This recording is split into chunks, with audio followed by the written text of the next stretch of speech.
Welcome back to Andorian Guitar Works Backstage, a guided look at the life, experiences, and ways and means of the guitarist journey. That's Matt right. Ackerman right here. Brian McCoy. It is the 25th episode of this show. 25. Yeah. 25.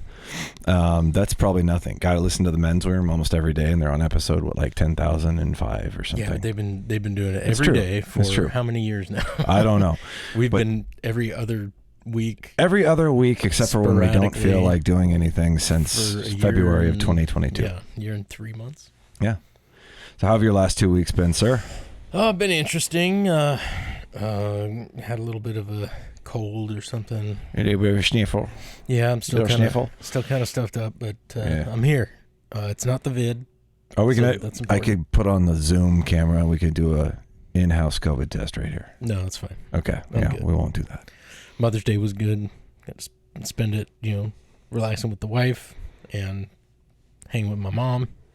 So happy Mother's Day to all the mothers out there. Happy Mother's Day. Yeah, other than that, it's been interesting, but things are okay. Very, very good. Very good. So I will, as we typically do, a little touch base. If you haven't checked out episode 24, we did a little tech run through where we talked about how the magic of push-pull pots and how to do all that kind of stuff. But that was fun.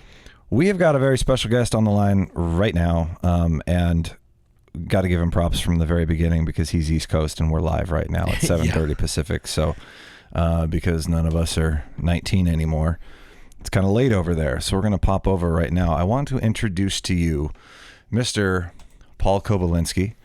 Paul has been a lifelong musician, guitar player, bass player, is now the founder of the New Rockstar marketing agency out of Fort Wayne, Indiana. Paul, welcome to the show. Welcome, Paul. Hey, fellas. You are still in Fort Wayne, correct? Yes. Very cool. Still in Fort Wayne. So, Paul and I guess we all kind of have roots that start in the same place, but we all went in different locations, but we are all graduates of Central Washington University. Go Wildcats. Go Wildcats.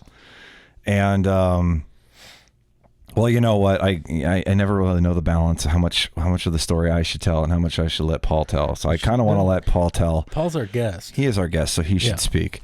But it's and I think we have a very different perspective on how we met because I was inebriated and he was sober enough to play a show. But you that does not mean I was sober. I was gonna say especially in college, man. Sometimes that's still inebriated. But if I remember correctly, we bonded immediately over Paul Reed Smith guitars. Is that correct? Yeah. I mean, I remember that was like the first thing I remember talking to you about was my PRS, which. And I have to take your word at that because I barely remember the conversation. Yeah. He was that inebriated. Yeah. Yeah, that was Alder Road, man. Alder Road. Who was the singer in that band? It was another Matt Wheeler. Right? Yeah, Matt Wheeler. Matt Wheeler. Cool. That's right. Yeah. Alder Road. That was a good band. You guys did a lot. No, it was not a good band. Hey, man. It was a good band. It was a fun band, some I guess. Great 90s covers. Mm. But that's where we started, right? And it's kind of where everybody started back then, right? And I went the way of the corporate dodo, and Brian did some other things. I ended up with the state immediately. Bought a house and got rooted in Olympia when I wanted to be in LA. That's wild. Yeah. I remember before we graduated and started doing our own things, we played in a fun band together, which was also not a great band, but we played. Paul and I played. It could have been good. It was a damn good time. It was a good time. Just the singer, the band was built around somebody who was terrible. That's all. So we couldn't really fire him. His band. You can't fire. No, you can't. Isn't that what they said about Ozzy back in the day, though, in Black Sabbath? Like, he had the PA. We couldn't fire him. Yeah. And look at him. He blew up. He's crazy money behind him now. That's true. But so the first thing you did out of college, I believe you started at Guitar Center, didn't you? Yeah, right after college.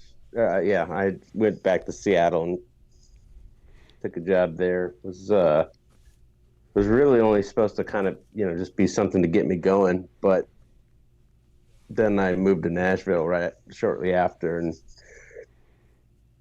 my story kept going. But yeah, No, that was, I thought that was kind of cool. I remember, you working at the downtown Seattle store, and I was working in Bellevue, and I would come in and just kind of kill time in the Seattle store, just to go hang out with my buddy. And Nice. But I remember when you told me you were moving to Nashville, and that was really kind of cool because Guitar Center was able to kind of facilitate that, right? When you were able to like get a transfer from one place to the other. And then if I remember correctly, you were like within a matter of weeks, you were playing in like 6 different groups, or, in Nashville. Yeah, weren't you playing like in several different? No.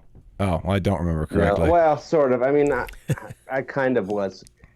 No, when you go down there, especially as green as I was, man, you're playing with a lot of people. I get up on stage and jam or sit in with a lot of people, made friends, but they got a tight knit community of people down there, and so I was just kind of, by the time I left, I was just getting to where I was being asked to kind of join up or be in people's projects. I mean, it's kind of it's a cool community, but it isn't one that you just show up and you're in, unless you're really special. And I definitely was not for that city. Wow.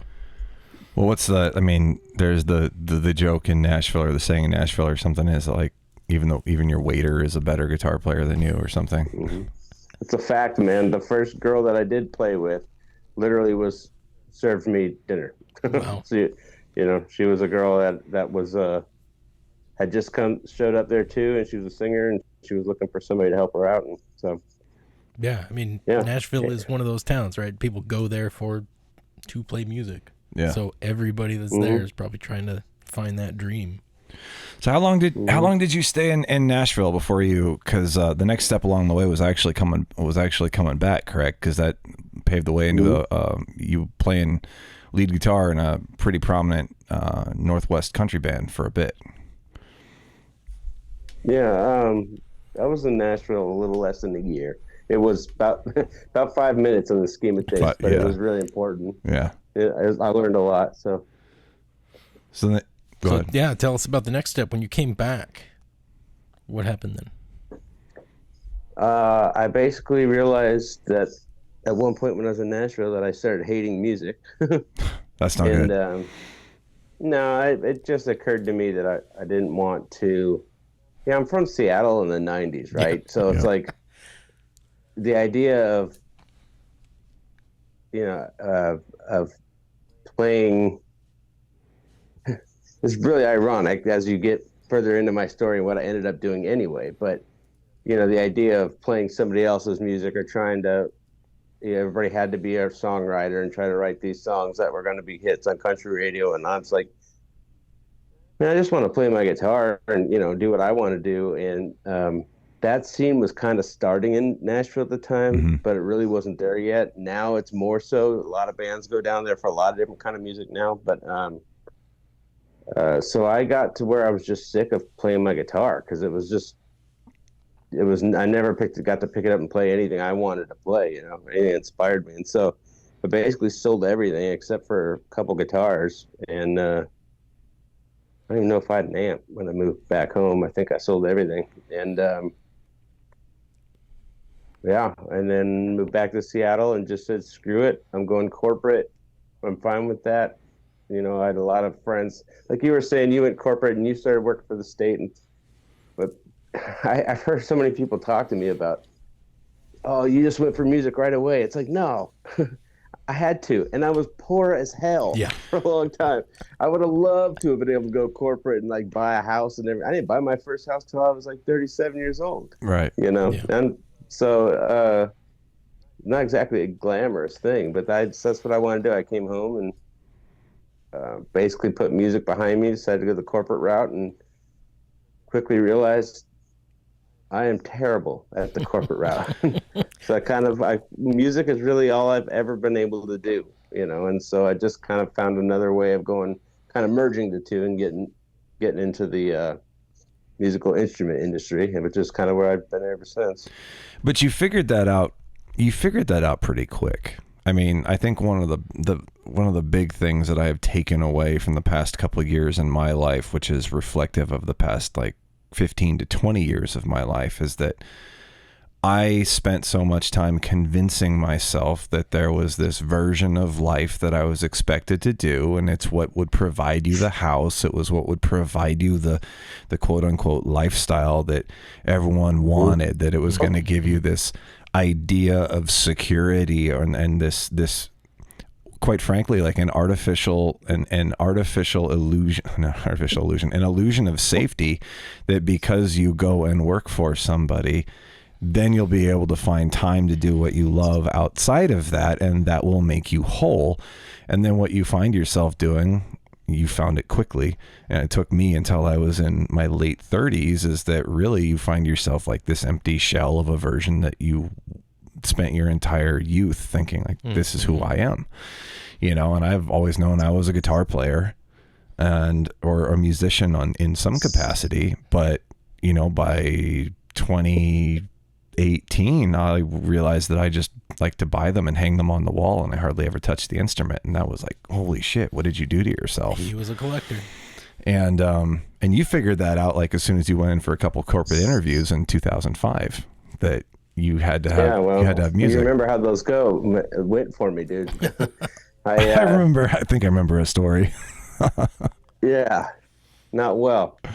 I mean, I don't know. Everybody's got their own story to write in this life, you know. So it's really dangerous for anybody to say, "Boy, I wish I would have done it like this person or like that person," because you're your own unique person and you need to just do it your way. But you know, so like, I can definitely see the blessings, especially now where I am in life, of having, you know, gone the path I did. But I didn't have a choice to go down that corporate road because I was so bad at it. I hated that idea. Like, I almost left my good gig at Sweetwater, which I'm sure we'll get to, like 2 years beforehand, because I just couldn't stand wearing slacks to work anymore. Right. And it was like, I was only going to throw away like a life career for that, but I didn't, thank God. And they eventually got rid of that rule.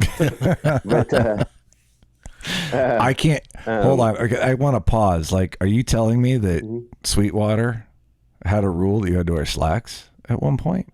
Oh yeah, man. Until about 2 years, a year and a half, 2 years before I left, you were business casual, I guess. But yeah, no jeans, collared shirts. That sounds kind of like when I worked at Albertsons in 1997, and rather than looking at a man with an ear piercing, they told you to wrap your ear up in a Band-Aid, as if that was somehow like less visually offensive. Like, put a Band-Aid over the ear. Well, I've got millions opinions on the Sweetwater culture thing, but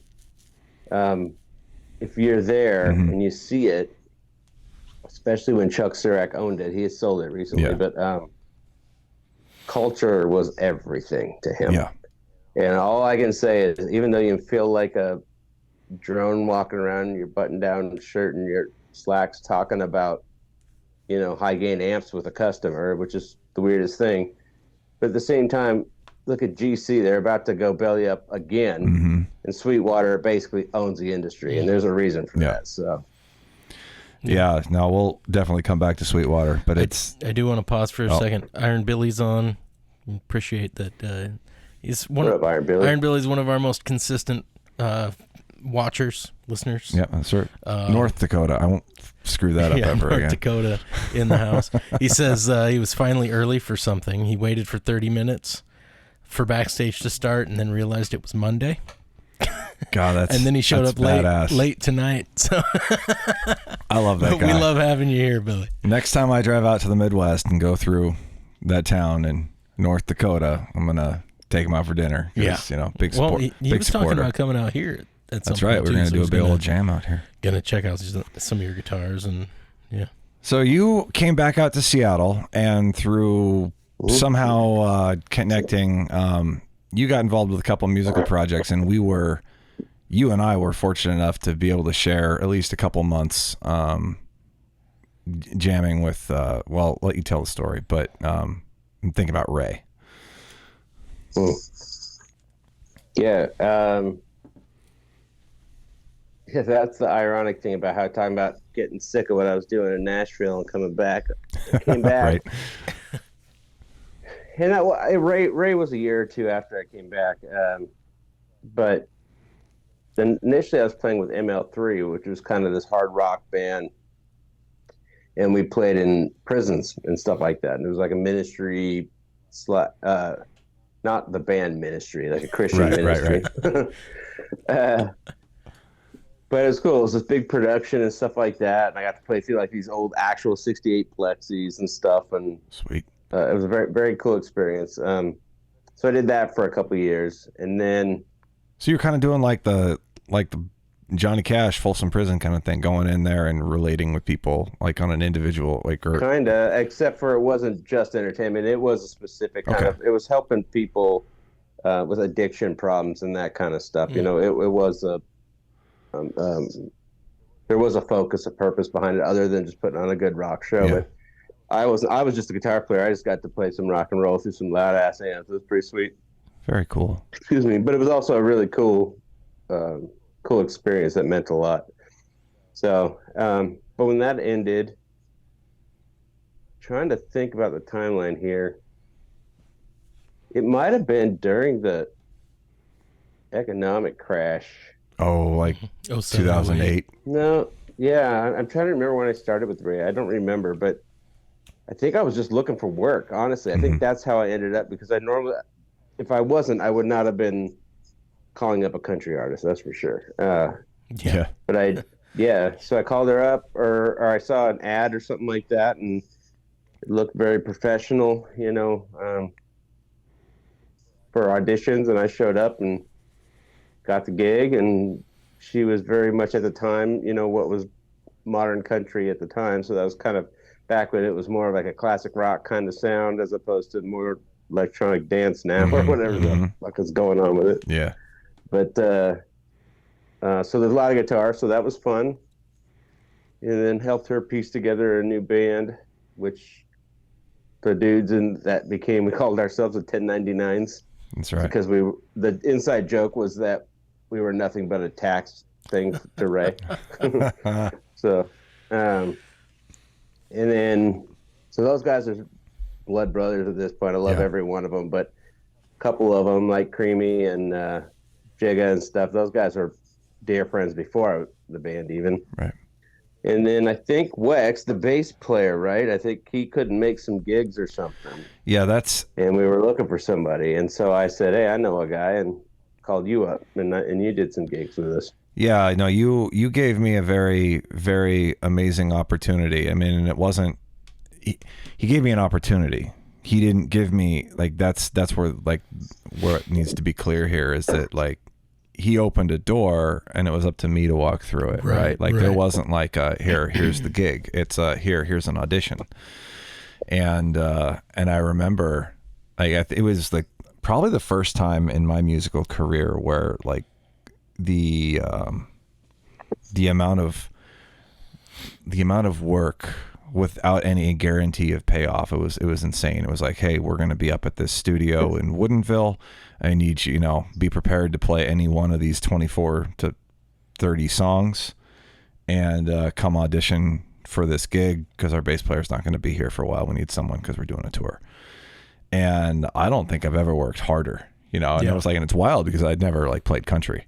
And then it was, and I was recently divorced, and I had a 3-year-old at the time, and I was spending like every second that I had, where if I wasn't at work or being a single dad, I was learning all these country tunes and thinking like, oh, they're not going to want me. They're not going to want me. They're not going to want me. And I went up there and auditioned and got the part. Nice. And I remember when we did this little micro tour that went across, Washington State and into Oregon for a weekend. This is probably insignificant in the grand scheme of things, but I remember this is where you taught me a very cool lesson, because one of the strangest things for me happened while we were right after we were done playing a show. Someone came up and asked for the band and Ray to autograph a CD. And I knew that I wasn't on the recording, but I was there with the band, and I was like, man, I don't know what I'm supposed to do here. Like, should I be signing this thing? And Paul had all the grace in the world, and he's like, sign it. I was drunk. Well, you were still fucking cool. But it was how you took me aside after the fact and basically in not so many words said, like, you're here and right now you are in this band. And in that way you said it, and it was like, that was exactly what I needed to hear. And it like kind of validated like the last 10 years of my existence, because I really wasn't even sure what I was supposed to be doing with anything. You know, am I a guitar player? Am I a corporate dude, or am I a guitar player? And by the way, I was playing bass in this band. Yeah. You know, and it's like, that sounds familiar.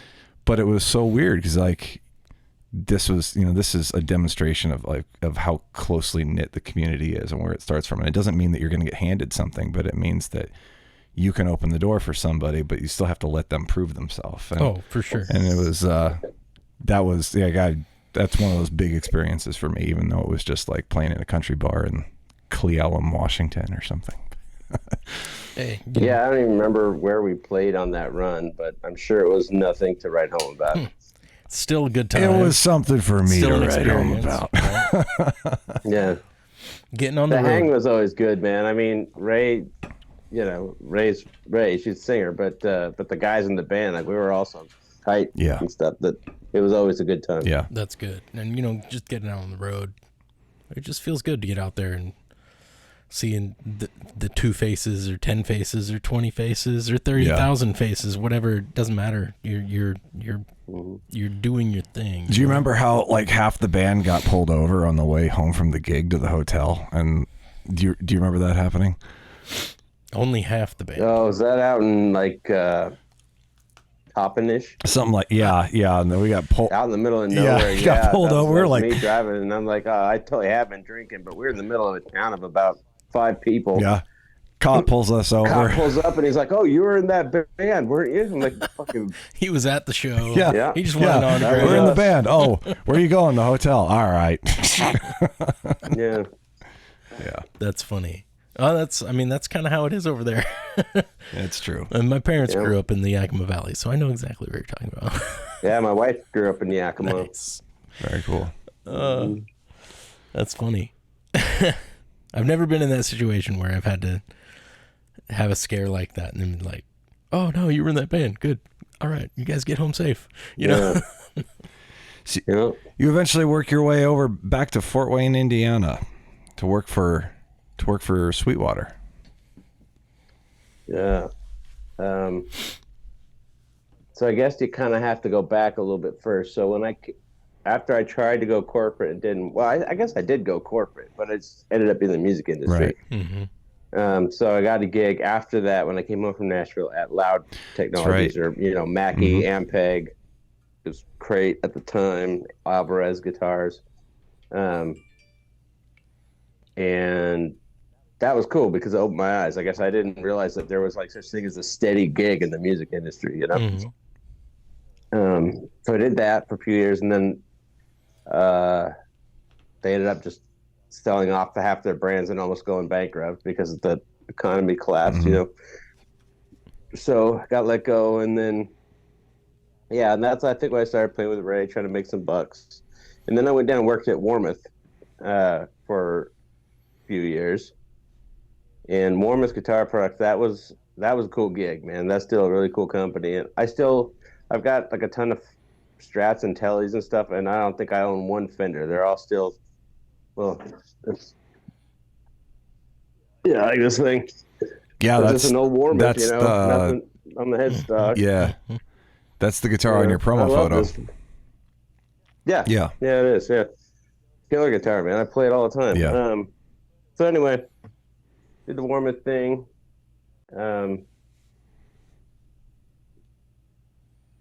And then that ended. I'm trying to think. I'm old, man. I can't remember how things all panned out. It's all good, man. But that ended. So apparently, I was looking for a gig, and I'd always known about Sweetwater, and they're kind of, you know, how well known they were for being hard to get a job, but how good of a place it was to work. And my dad grew up in Indiana and stuff, but I thought it was all cornfields, and I'm not wrong. It is mostly cornfields. I was born in Iowa, so yes. You're not going to have to convince me. Iron Billy's asking Sweetwater Music Store Carp. Yes. Yeah. But I got the gig, and that was really cool. And so I remember asking Monica, my wife, I was saying, should I apply for this gig in Fort Wayne? It's a cool job, but we'd have to move to Indiana. She just laughed and she said, I guarantee you if you apply, you'll get it. That's what God's got planned. We're going to end up in fucking Indiana. There you go. And sure enough, I got the job and we ended up moving to Indiana. And actually, Fort Wayne is a very cool town. So we like it. And then, yeah, so that's how I got to Sweetwater. Is I actually was in the industry already for a little while. So when you started at Sweetwater, you worked in several different departments, right? Weren't you? You were like product we were always in. What was your job duty at Sweetwater? Copywriter, marketing. You started at marketing. Okay, cool. Mm-hmm. For one reason, I went through different departments through the different companies. Okay. But once I was in Sweetwater, it was marketing, copywriting. Okay, cool. For some reason, I thought that you spent some time in as a product SME at Sweetwater for a bit, but no, just I do some of that for them now. Okay. But that's contract stuff I do. Very cool. Yeah.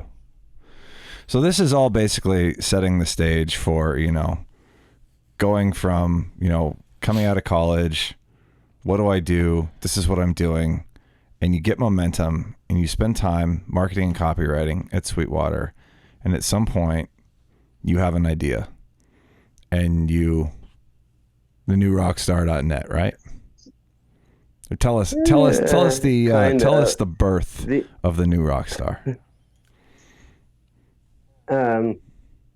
It's the same story, man. I just suck at corporate. Okay. And I was just beating my head against the wall. And Sweetwater at the time, now I'll never say anything bad about Sweetwater at all, but working in that marketing department at the time was difficult because of some transitions that were happening. So my boss, who I love dearly, Tammy, she's like the coolest boss I've ever had. But she actually pulled me in her office to tell me to quit.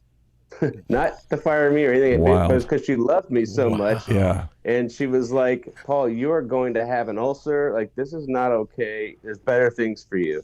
But like, that was the coolest thing I've ever had anybody do. She wasn't firing me. She didn't want me to leave, but she saw that I needed to. And that's when I started really thinking like, okay, well, what can I do? And one thing I noticed when I was at Sweetwater writing is a lot of the brands in the industry market the hell out of themselves, but really have no idea who they are. And they don't really know how to connect. They don't really know what their story is, how to tell that story. They don't know they don't know who their audience really is, so they don't really know how to connect to them. And I thought, shit, I have so many connections now through Sweetwater, through working at different companies and just making friends around the industry. What if I just did what I do for Sweetwater now, but just took it out there and did contract for everybody in the industry, know? And that was basically it. It was just kind of like, I mean, I don't want to sound like I'm, think highly of myself for this, but it really was. I want to build my own company and do well, but I really wanted to help brands do better. And I really wanted to help people kind of define who they are and their vision and achieve that. So well, and that's why I think like now we've taken sort of a windy road to land in what is really that's where you found your purpose, right? This is the moment where you're like, this is what I'm good at. And this is why, like, this thing that I'm trying to bring to these other corporate positions, it's not really fitting in the mold, but there's a market for it and there's a need for it.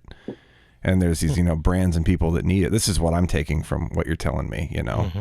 And one of the, and you'll have to tell me if I'm wrong, but one of the things that I've really picked up on is, and you touched on it, but this idea that people don't really understand what branding means, and like separating Like, is your brand separate from you as an individual versus is your brand you? And what are you really bringing to your product? Are you bringing a product which is somehow separate from who you are, or is your brand really reflective of everything that you bring and pour into your product? And hiring somebody to be able to showcase that, right? And get people to not be afraid to show their own personal brand with their professional product. Yeah, I mean, I think you're mostly right. Sometimes a brand can be very divorced from the individuals, and that's okay. The brand is what you want to put forward, what you want people to see the brand as, not you as personally, but and some people the person is the brand, definitely, but you don't, it doesn't have to be exactly your personal values, whatever. Sometimes that plays a role, but it's figuring that out is the hard part. It's the fun part. Yeah. But once you've gone through all of that, then answering like every other question in business becomes so much easier if you've gone through that, because you know the lens to see things through. Right, so right.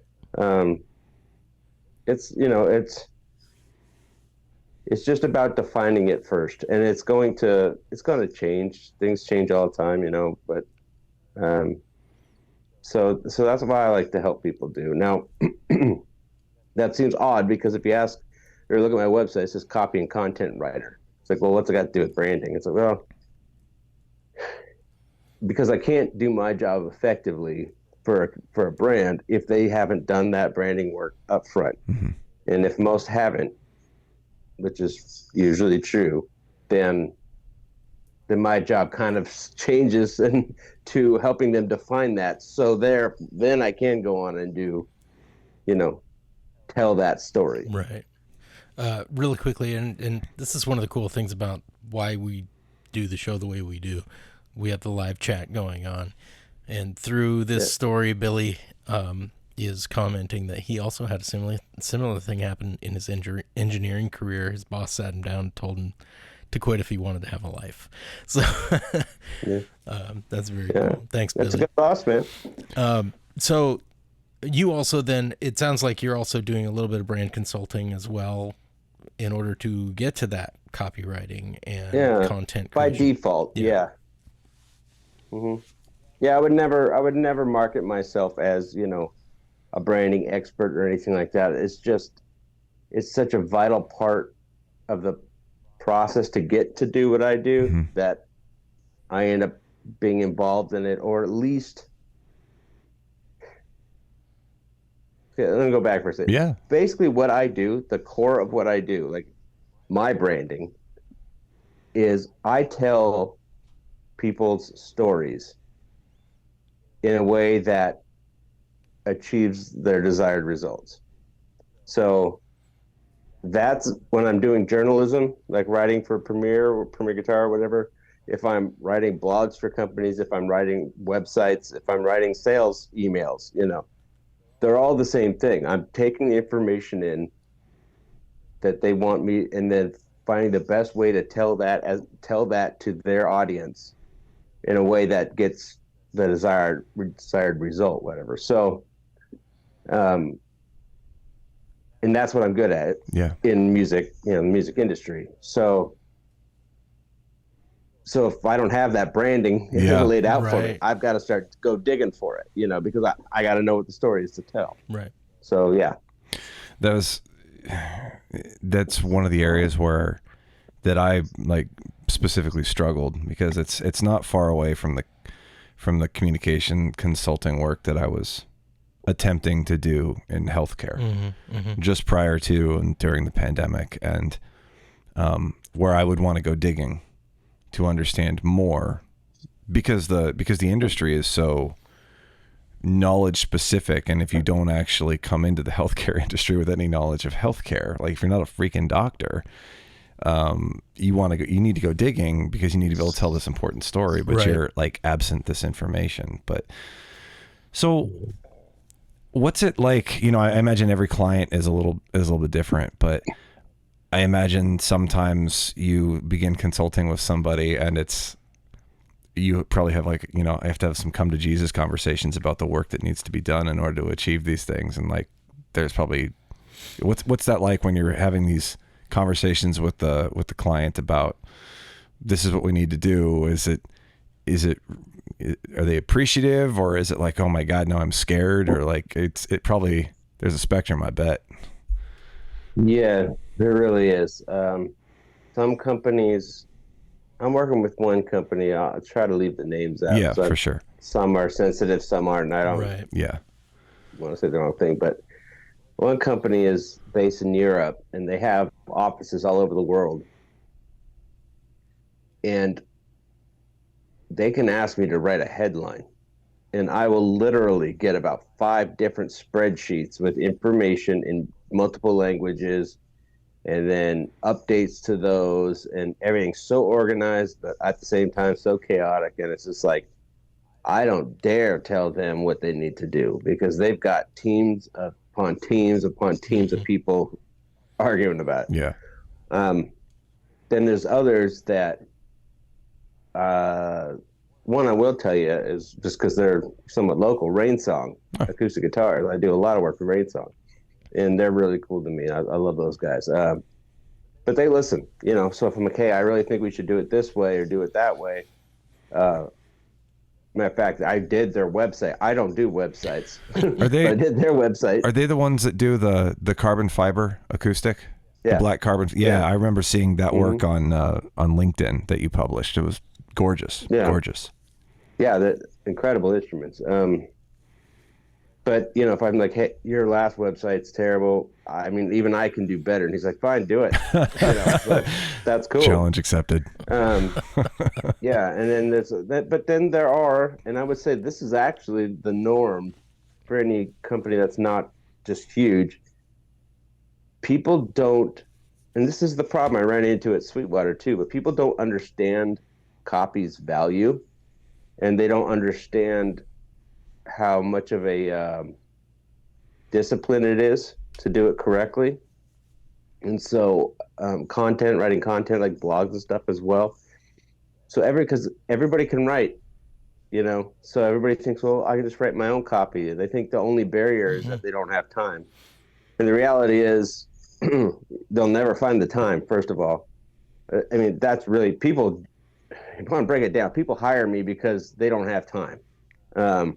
But then when they see what I do and see that, you know, when I write, I'm all the different things I'm thinking about, and how am I going to get Google to pay attention to it? How am I going to get their audience to pay attention to it? How am I going to get social media to pay attention to it? Then they're always blown away and impressed, and you know, not because I'm great, but because they just had no idea. So all that to say, generally, if you're like, oh, here's what you really need, you know, I would say you're going to want a minimum of a blog a month for a year to get Google to pay attention. Oh, cool. How much is that? Oh, that's X amount of dollars. And all of a sudden they're like, goodbye. You know? Yeah. Because to them, it's just words. They don't understand everything that goes into it. Now, when they see the results, it's always worth it. Yeah. But that's a difficult thing. Help getting people to understand. Like I said, so many of these brands I was noticing never really figured out their branding, right? And some of these guys have been around for a really long time.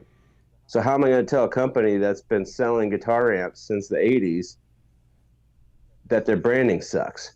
You know, and it's like, they're like, oh, I'm still doing fine. It's like, yeah, you're still surviving, man. Yeah. But nobody cares about you. It's they like think that you're still here. like an 80s guitar brand. You're here. You should be here, right?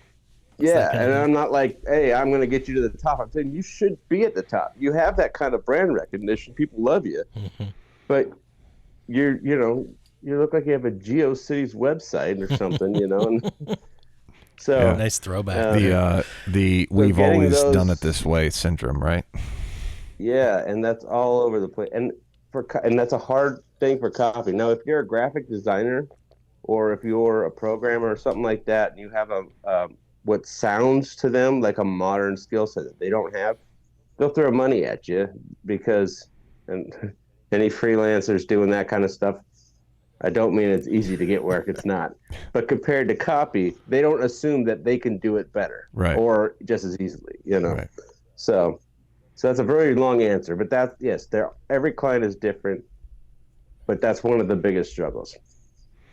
No, and I definitely want to reiterate that we're not scared of long answers, because that's the whole conversation. We've had some very long answers on the show for sure. Yeah, that was not one of them. Very cool. As long as you think that might have been. No, it's kind of cool because, but especially if you're working with a company and they think that they're just buying time, and then you're delivering something else. What you're delivering them is added value on top of what they think that they're purchasing. Or if they're savvy enough to understand what they're actually buying, then they're getting exactly what they're buying, and it's like you're positioning yourself in a very good place, one way or the other. It's just hard to break through the barrier, because. Well, it's the long term. There's no real way to prove it. They have to just trust. Right. It's a long-term gain rather than that short-term. You really need to put in the work and be in it for a while to see the results and the returns. Mm-hmm. Sure. Yeah. Yeah. Very cool. The one thing I have, the way I market myself is with that storytelling thing is learning pretty quick that I should just stay within the music industry. So there are great copywriters and marketers out there. There are great musicians out there. There aren't a lot of people that can do both. And so musicians are such a suspicious audience already. Mm-hmm. And they have a very specific language, as you guys all well know, Mm-hmm. And if you're not one of them, they're very suspicious of you. They think you're just trying to sell them something. You're some corporate suit somewhere, And so I can talk to my clients and stuff and say, look, you don't even have to tell me about your gear. I probably play it. I probably own some, Right. So we can get rid of all that wasted time and stuff. We get down together. You tell me kind of what you want to do, accomplish, figure out the story. And then I can tell you how people see your brand. I can tell you instead. You don't have to tell me because I'm out there doing it. Right. So,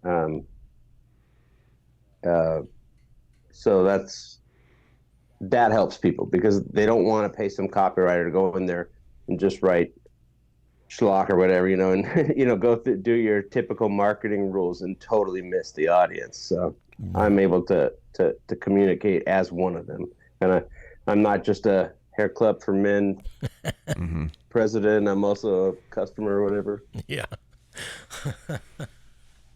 So Iron Billy says suspicious. I love it. Never thought about that. No, it is an insightful point. It's true though. I mean, it you see it all the time. Unless people are coming at it from the right way, the right angle, right?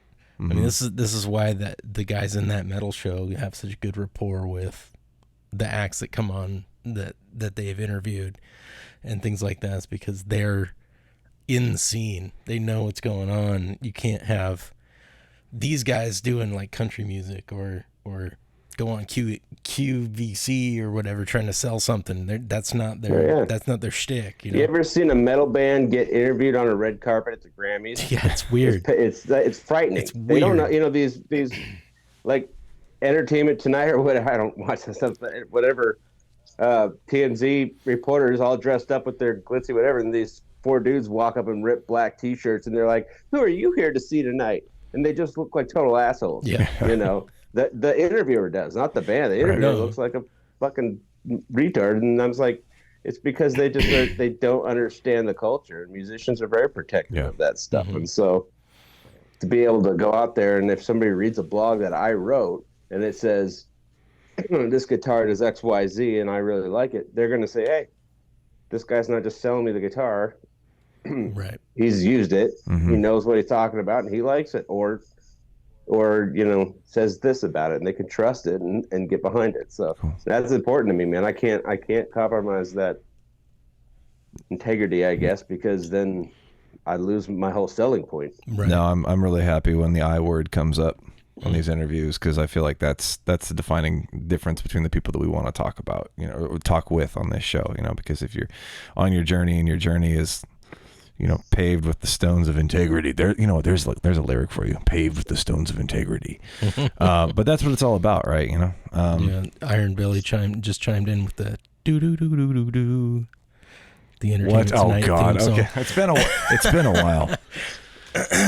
So, don't be sorry, Billy. It's okay. I want to be respectful of the hour of your time zone. So I want to ask you if you've gotten to a place in your career where you've gotten to sort of do some amazing things that, talk with people that were influential in your musical career, even as a kid. And you've sort of reached that point. And I just want to ask you, it's got to be a huge feeling of accomplishment. And also, let's be real here. You're getting to talk with your personal heroes. What's that like, man? How's that feel? I won't take any credit for it, man. I am blessed. I don't have the credit I will take for whatever success I have is that I'm just a tenacious bastard. And if I suck at the corporate world, I suck at so many things that it's like, okay, well, I do music, so I'm just going to keep going. I don't know where it's going to go. I don't know what God has in store for me. I'm just going to keep going. And so, whether that's new musical projects, bands, work, you name it, even in my marriage, in my life, friendships, those kind of things. It's like, I'm not good at anything, so I'll just keep doing it. And at some point I'm going to die and I'll be like, well, that was fun. But that's really the only credit I'll give myself. The rest of it is things fell into place, and I had some really cool people get me in contact with the right people. And obviously, I pretty much, for the most part, I pretty much only write for Premier Guitar as far as an actual just print publication. Mm-hmm. And I've been doing that for years, and they've been awesome to me, to the point where if I had an idea for an article, I could say, hey, I'd really love to interview this person. They got a album coming out or whatever, and they'd go try and track them down. Or if they knew a band I liked or something, they'd reach out. And so through that, and just doing it a long time, I guess, I've really have had the opportunity to interview some people that to me are, heroes, the people, the reason I play. So that's fantastic. So it's very cool. It's very cool, man. And thank you for being proud of me and stuff. But like I said, all I did was keep going and just, I started being a few years years back, I decided to start being willing to make mistakes. So just keep, and keep going. And that's where I am. I think that's a huge part. You hear me talk almost every week about the idea of if you're afraid of, it's cliche, but I'm glad it's cliche, because more people are embracing the idea that if you're not failing, you're really you've got to embrace the idea of failure and making mistakes if you want to find what's on the other side of the mistake. If you're not failing, you aren't doing it. You're operating in a comfort zone, and you're not actually you might be doing one thing really, really, really well, but there's so much more. I guarantee you're not comfortable. Yeah, and you're not comfortable. But accepting the idea that your path and your journey is going to evolve, and that today you might not know where you're going to be in a year, and that's totally cool, because when it makes sense, it will make sense, and either you will pivot intentionally or life will force you to pivot, or whatever it is. If you're giving 100% to your project and your passion, the result is going to be exactly what it's supposed to be. And that's, I don't know. That's kind of my idea about it. You can never overlook an opportunity either. You get an opportunity, you got to take it. I don't know how many times in my life I've been able to meet some of my idols, and just for being in the right place, the right time with the right people. And, you jump on those opportunities every time, for sure. Was there an emotional learning curve for you, the first time that you knew that you were going to be doing this, and did you have to avoid the whole starstruck thing? You told me something very important when we interviewed Steve Lynch, and that was, just remember, you're a dude who likes guitars talking with a dude who likes guitars. Yeah. And like, those are words of wisdom that I feel probably come with, landing on your face at one point and, being a little too excited. And what was it like the first time, and did it take some time to develop that for you? I'm always trying to get better interviewing people. I don't think I'm very good at it. I think that I get good interviews because they can see my genuine enthusiasm for it. That they're not getting the same old questions. They're getting questions that a guitar player would want to know. Yeah, I think that's an important point, by the way.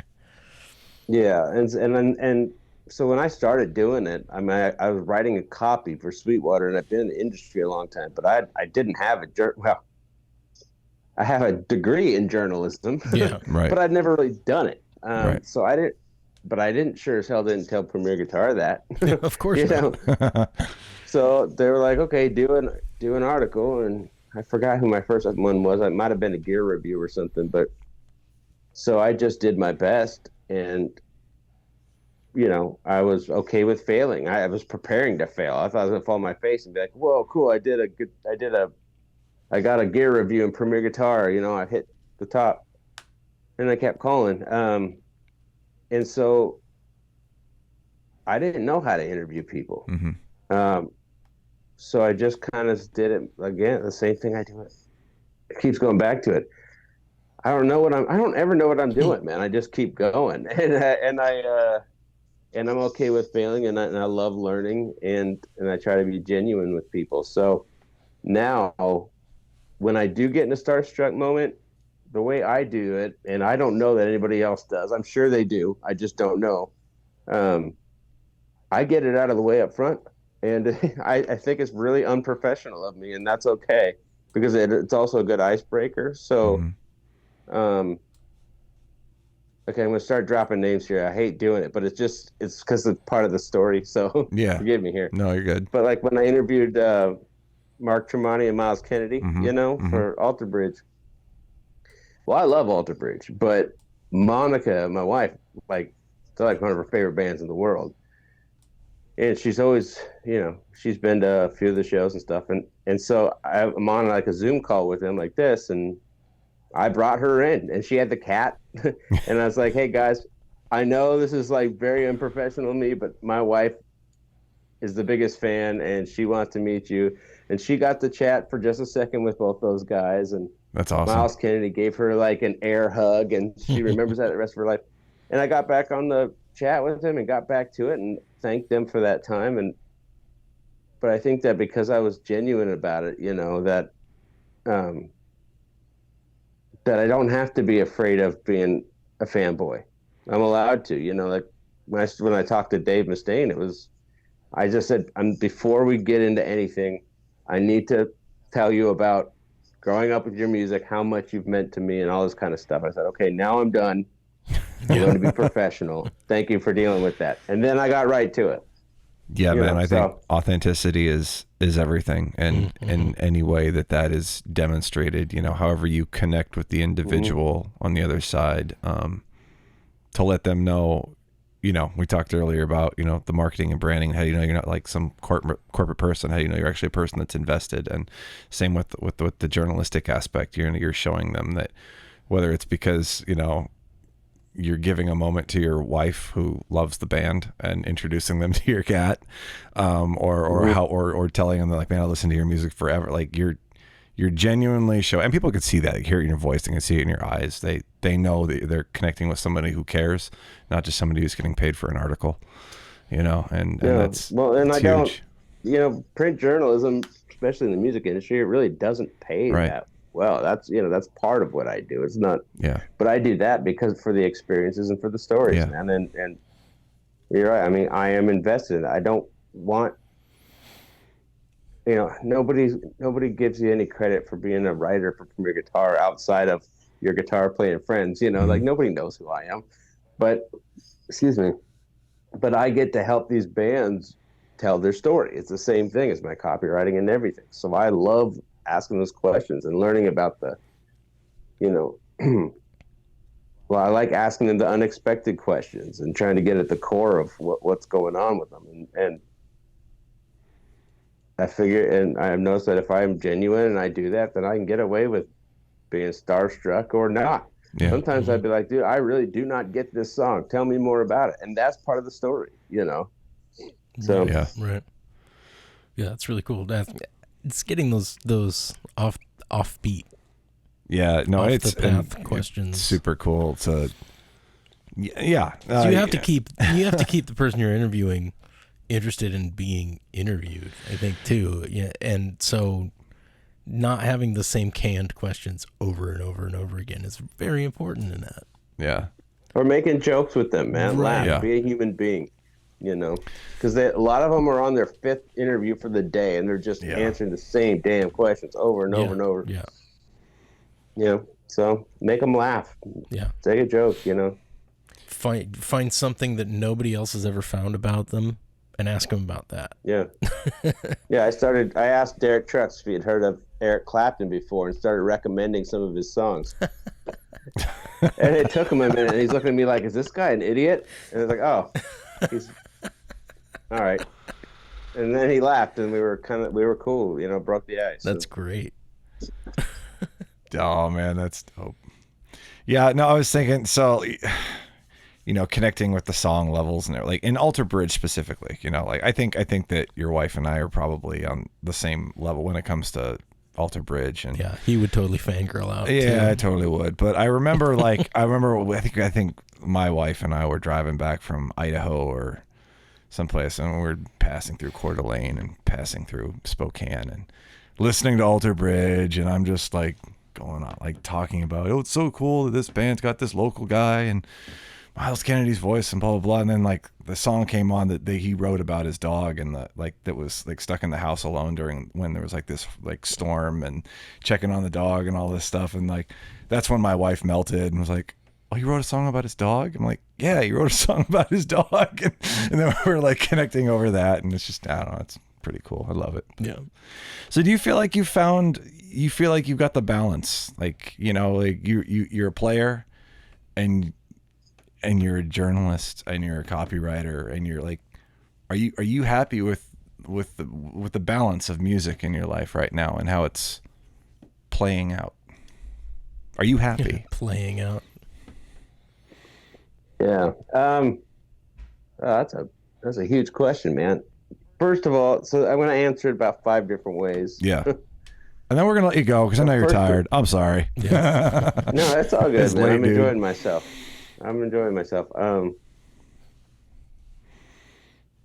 Yeah, if you ask me right now, yeah, loving it. If you ask me tomorrow morning, you know, I think one of the most common things I say is, I hate music.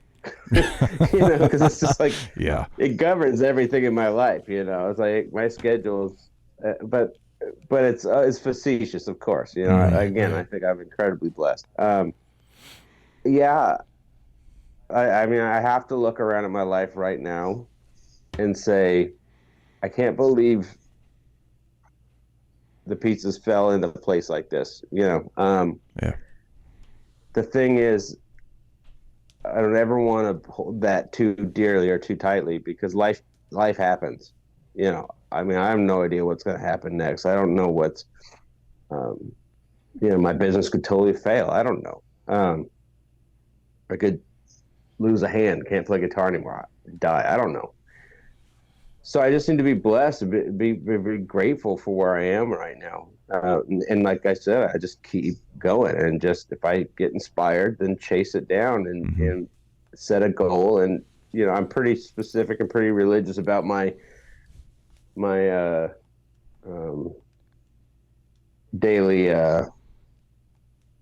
schedule and stuff like that. Like, I have a routine every day, you know, I make sure that I plan my days, and I always going for certain goals, and they're changing, and I'm always reaching for new things, and yeah, and it's worked out well. So yes, I am happy where I am right now. I can't imagine wanting to be doing anything else.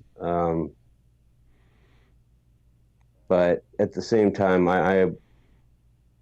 again, I don't take credit for it, and I know that life is fleeting. So I'm just going to enjoy it, and whatever tomorrow brings, find a way to enjoy that too, and just keep moving forward. Seems really deep. Doesn't seem deep in my head. It just seems like life. But oh man, it's an amazing attitude. It's a humble attitude. It's most importantly, I think it's important for people to hear that too, because none of us are alone in these in these places, right? We find ourselves lonely at times and stuck, and because we think there's rules. Yeah. And there's no rules. There's no rules. And that, so this is more important than what I was saying, even though I thought it was important. But the thing that it's I wanted to make sure we touched on this, because I wanted to publicly thank you. Because quite honestly, dude, none of this, because I'm happy where I'm at too now, and we're absolutely carving this out as we go, and it's such a beginner thing. Started with a podcast and repairing guitars and building guitars and doing these things that 3 years ago I didn't even think that I was worthy of doing. And it was a conversation that we had back, and I think it was about halfway through the pandemic. I think it must have been mid 2021, late 2021. I called because we just hadn't talked in years, and you helped me realize something which was really important to me, and that's that we as people tend to put way too much emphasis on this idea of security that we find in these safe jobs. I wanted to build something for myself, and I was afraid to break away from the 12 or 13 years that I had invested in my career, and I thought that I was cut out to do something different. But I threw it, and you really broke it down simply, and you're like, dude, we're humans. We roll with the punches all the time. If you break a leg, or you get sick, or there's an unexpected expenditure, or this happens or that happens, and it sucks, and you deal with it and you move on, and it's fine. And for some reason, we put our careers on this pedestal, well, I got this job, I can never lose this job. And you better treat it perfectly, because if you lose it, then life is going to end.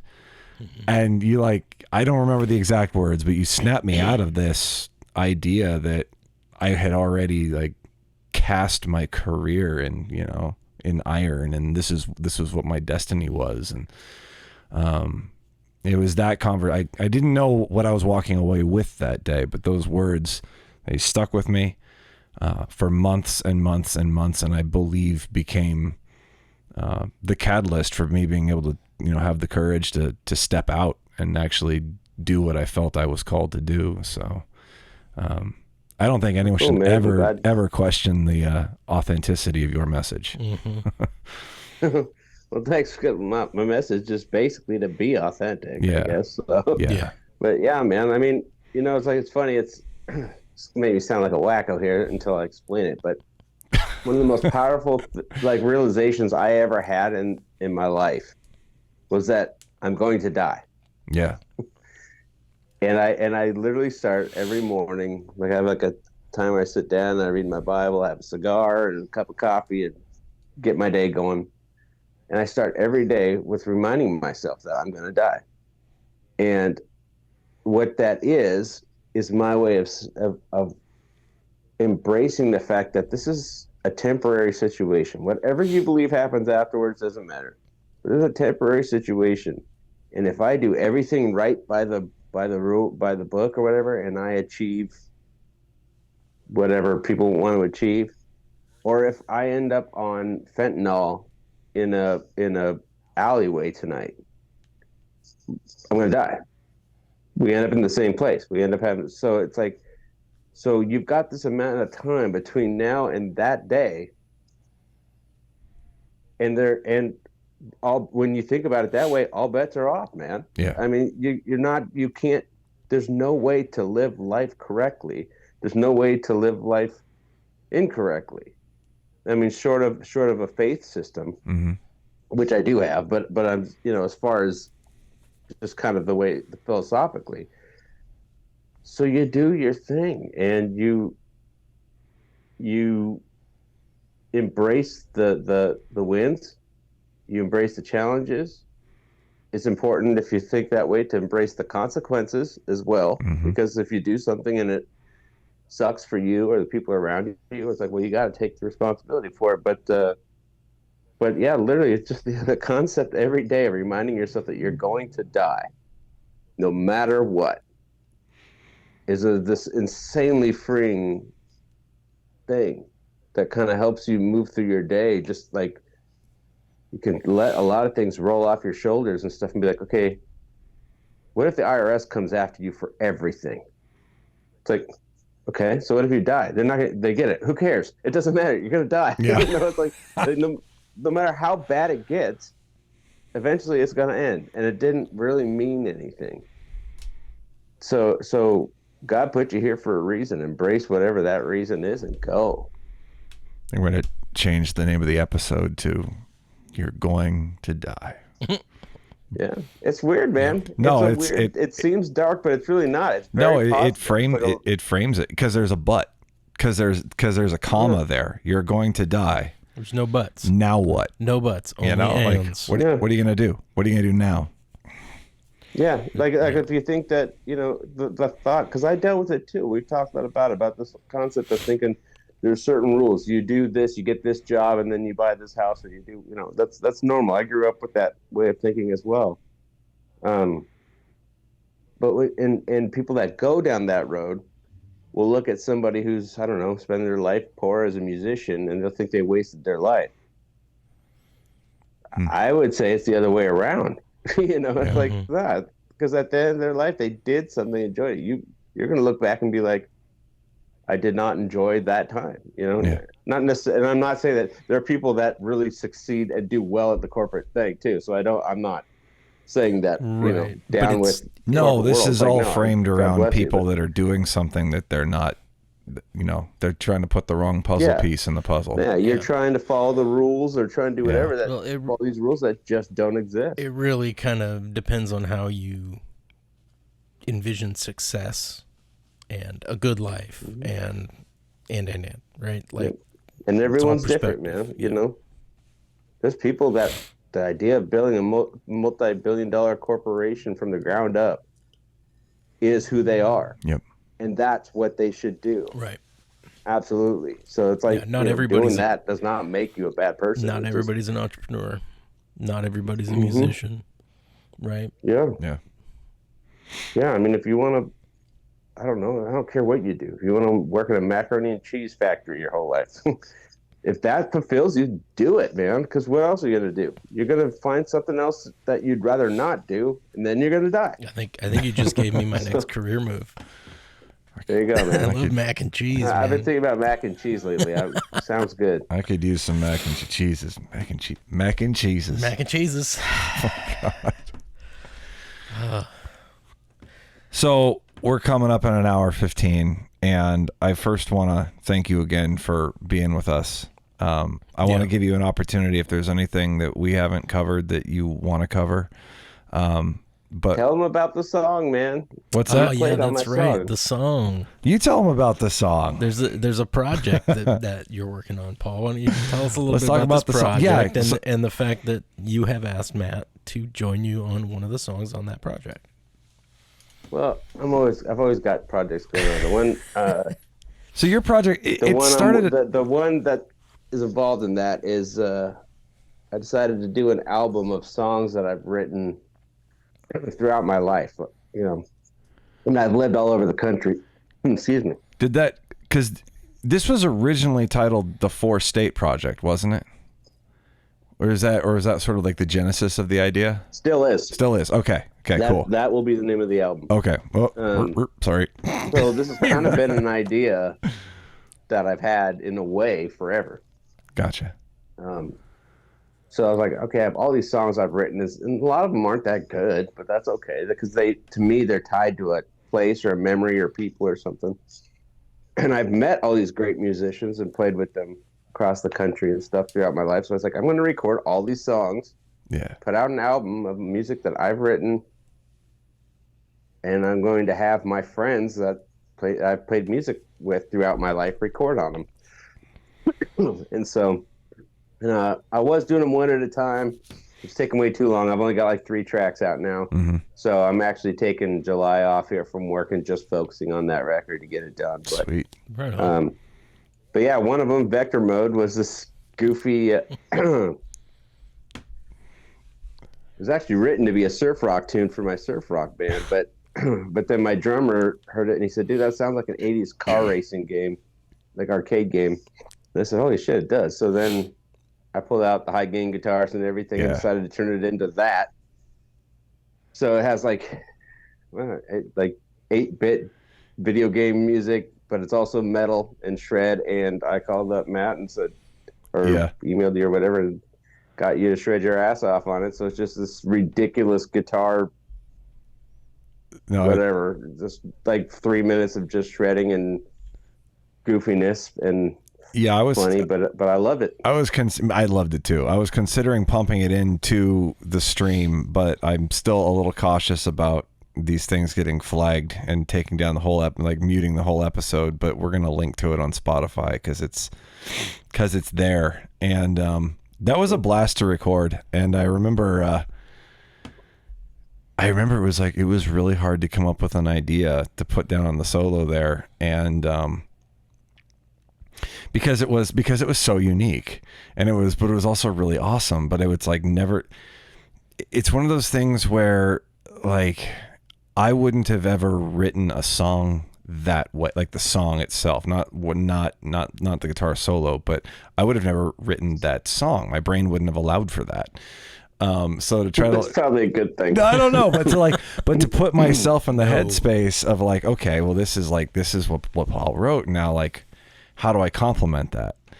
And then what I really shred, dude. I remember that's what I came to. I was like, so what are you looking for here? It's like, man, just shred, go over the top. And I'm like, oh, if there's one thing I can do, it's go over the top. So I was just like, here's like 32 or like 16 or 32 bars, and I'm going to take it and I'm going to divide it up. And like each segment, at least I feel like there's about 4 to 8 bars that are phrased like this section was kind of phrased by Dime, and this section was phrased by Steve Lynch, and this section was kind of phrased like the way Hammett would play it.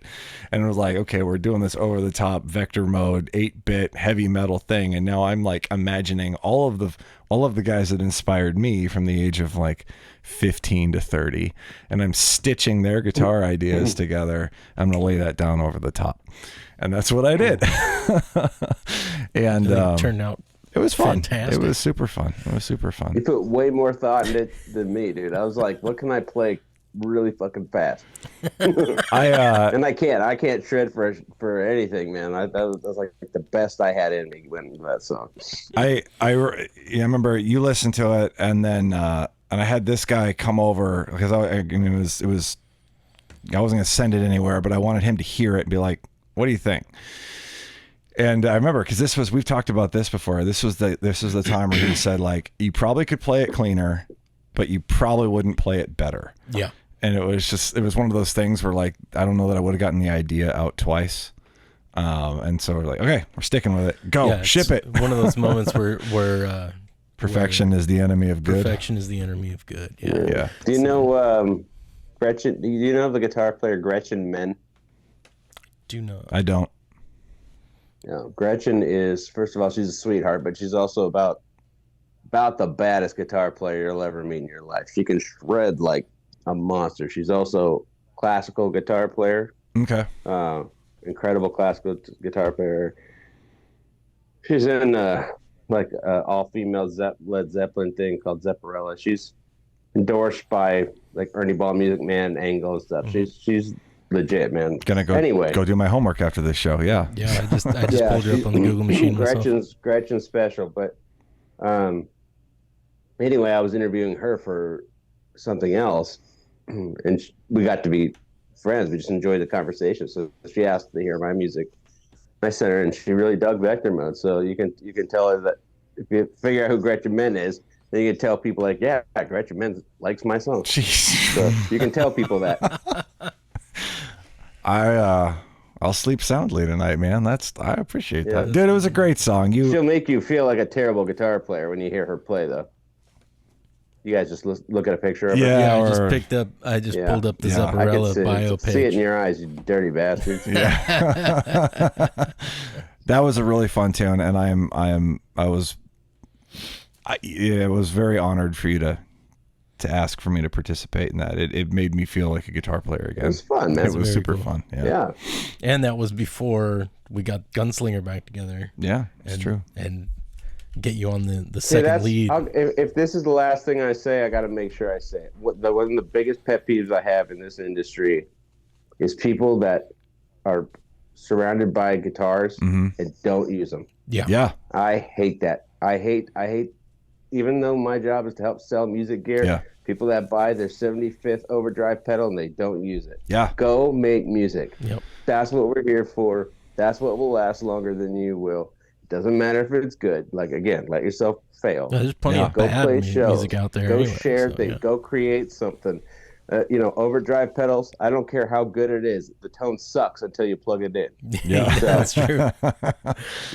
Go create something. Go make music. If you don't, they're just tools to do the job. That was one of Tony Reed's things when we interviewed him. Was his line was "Make music every day, make music daily, or make music daily." Yeah, get it right. Yeah, somehow, man, go out there, do something with it. Don't.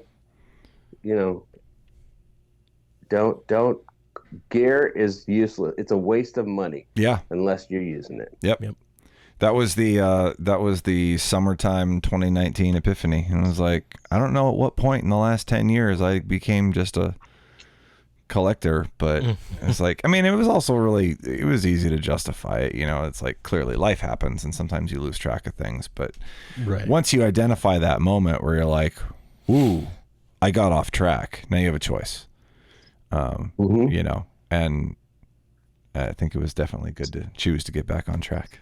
Yeah, I'd like to think so. Right on. Any advice for anyone looking to try to figure out their balance in their life on their journey? I think we've covered it, but if you have one more thing. Just remember that you're going to die. You're going to die. If you remember that and you live by it, you'd be surprised how positive of an energy that is. And I believe it. I'm just sick enough. I get it. I totally get it. But we're going to go with that. I mean, I'm in a weird space right now anyway, because I did recently lose a friend of mine. So it's kind of putting me into that realization again. I lost another friend. Sorry, bud. Yeah, it's been a weird week. But you have to, if you don't live life knowing that you're going to die, then you're going to miss opportunities. Yeah. And sometimes the opportunity is to take time with people that matter and do nothing. Right. I'm not saying like live life with your hair on fire. I'm just saying do what you want. There's no rules. And at some point it's going to end. Mm-hmm. Mm-hmm. So do things that you're going to be glad you did. Right. Yeah. And make music. There you go. That's You're awesome. going to die. Go make music. Paul, thank you so much for being with us tonight. Yes. I'm going to let you go. I want you to give your wife a big hug from us and say thank you for letting you stay out late. Yeah, for sure, man. All right. Tell the family I said hi. This was awesome. Absolutely. We'll be in touch very soon, but have a good night and thank you. Yes, thank you, Paul. Well, thank you guys. Good to see you, bro. How cool was that, man? That was very cool. He's such a great guy, and he's been that way since the day I met him. Yeah. We talked about authenticity and being, that version, and he's always been that person. Right. Yeah. For the sake of Iron Billy. For the sake of Iron Billy. Since he was late and missed the original intro of Paul, we want to thank Paul again for being with us. He is a musician. He is a copywriter and content creator, copywriter, journalist, music industry journalist. Yeah, played guitar and bass all his life, and he's been through many different jobs in the music industry, from retail to to marketing and everything. So, and he is a very good friend. We all went to college together, and of course, you and he were like this. Yeah, I think, Paul and I have had sort of a, if you kind of look at your life in chapters, because I don't think that there's ever been a period of time where we were, like besties from A to Z, or see each other daily, that kind of thing, but like he's been there. He's a constant through the whole journey. And he's never deviated from being the caliber of person that he showed, everyone today. It's just, everyone get yourself a Paul. It's good to get a Paul. Go get a Paul. Well, I don't have 2 weeks out planned right now. No, we'll figure that out. We'll talk, and then we won't. I mean, it is what it is, right? And this is kind of. I want to get Red X, who's also in Fort Wayne. I want to get Red X back on the line, and I think their album comes out. It might be a single, but it comes out this week or next. So we'll publicize that as well. Try to give them some love, and hopefully get them on the show. Yeah, and I've got a couple friends that I need to reach out to about possibly coming on our show, and maybe we'll go on theirs. Right. So that is some future to look forward to. Very cool. So thank you guys. All right. Thanks always to Iron Billy for always showing up. Holding down the comment section. Holding down the comment section for us. Hell yeah. That's why we do this. We're building that community. He's definitely a big member in that. Heck yeah. All right. So don't forget, fret less. Rock more. See you guys later. When? I don't know. Now? Then. Later. Soon. We just missed it.